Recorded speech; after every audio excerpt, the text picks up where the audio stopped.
Hello everybody, it's James Hammer with the Android Post, and today I am reviewing the Samsung Galaxy S5. Let's get started. In this video, I'm going to talk about a few important aspects of the device. First off, I will talk about the specs, then the performance, which includes the OS, the battery life, and all of that, then my overall thoughts. Without any further ado, let's get to the specs. The Samsung Galaxy S5 is a pretty powerful device. It packs a quad-core Snapdragon 801 processor clocked at an impressive 2.5 GHz. The processor is accompanied by 2 GB of RAM, helping with multitasking and feature-rich games and all that. The screen on the S5 is a 5.1-inch Super AMOLED display. The resolution is 1080 by 1920, giving it a 432 pixels per inch pixel density. The camera in the back is a 16 megapixel camera capable of 1080p video at 60 frames per second and 720 at 120 frames per second. Then the front-facing camera is a 2 megapixel camera, just a normal. That's usually what you find in most smartphones nowadays, is just a nice simple 2 megapixel camera for selfies and all that.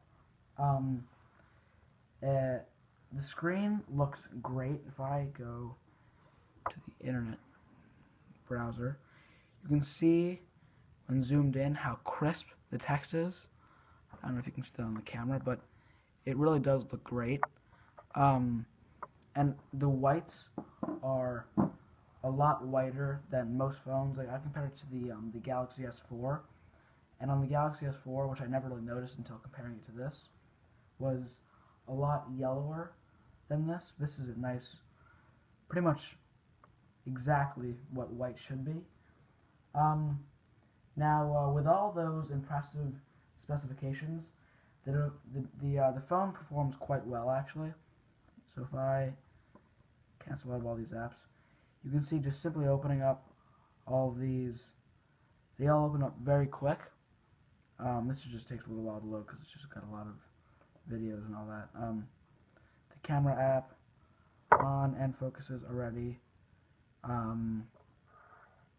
The Play Store on. I mean, it's very quick with opening up apps and browsing through things. I mean, it's just a quick device. The battery in the Galaxy S5 is pretty large. With moderate usage, you can get a solid day out of the S5. The battery is a 2800 milliamp hour LiPo removable battery. When you have a removable battery, this makes it so that you can pop off the back, and if you're using it a lot and you're playing games or doing a lot of work, you can probably kill the battery before the end of the day. So what you can do is just take the battery out and put a new one in, just swap it out. And while we're back here, I'll just show you the SIM card and SD card go right here, one on top of the other. But back to the battery. I would get easily a full day out of this battery, probably ending with 20 to 30%. If I put it on airplane mode most of the day, like when I'm at school, let's put it on airplane mode. Now, my overall thoughts of the device: it's a very nice device. It's kind of odd because it's got this weird dimpled back. I don't know if you can see that. Yeah, you can now. It's like a Band-Aid almost. But I got some other features that I'm going to show you that might persuade you to get this phone. It's pretty cool. On the back, I bet you noticed when I was pointing at the camera, the flash looks a little weird. That's because right next to it, there's a heart rate monitor, and I can show you that right now, how that works. You go to S Health, which is an app that's included in the phone. Click heart rate.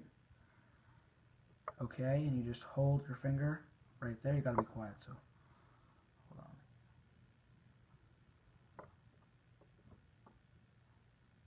So 51 beats per minute, that's pretty cool. Just that it can show you whenever you want. You just gotta be quiet and still, and it'll just show you. Also, another cool feature on this phone, it has a fingerprint scanner.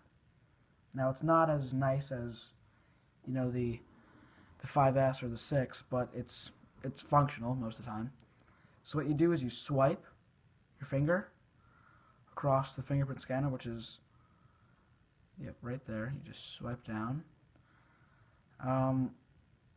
You gotta go the whole scanner, because if you don't, this is what happens.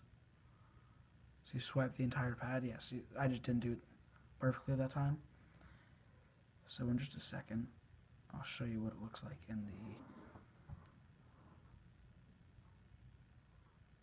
Oh no, so... I don't even... Here, sorry. I don't think that worked. So see, that one time it didn't work, but... And on the iPhone, you can have it pretty much in any orientation. Sometimes on this, it won't really, it won't let you go sideways and stuff like that. So, you kind of have to,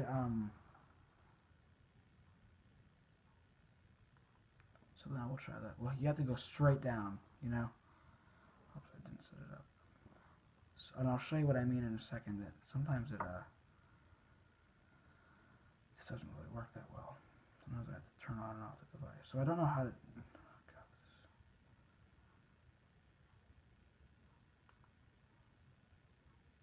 So I'll just turn this off and turn it back on. But while I'm talking about that, while this is turning back on, and I'll show you what I mean when it turns back on. So I think that this is well worth it. I mean, if you have an upgrade and you don't want a brand new device, you want something that's cheap. This is decently cheap now because it's about a little over, almost a year old. And so I mean, I think it's worth it. I mean, I have it. It's a nice phone. It can get you through the day with moderate usage.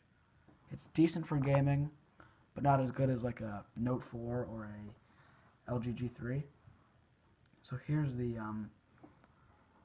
lock screen passcode. So I'll go sideways and show you that it doesn't work when you go sideways. So you have to go, pretty much, see, then it works. And yeah, so that concludes the Samsung Galaxy S5 review. Thank you, and I'll see you in the next video. Peace.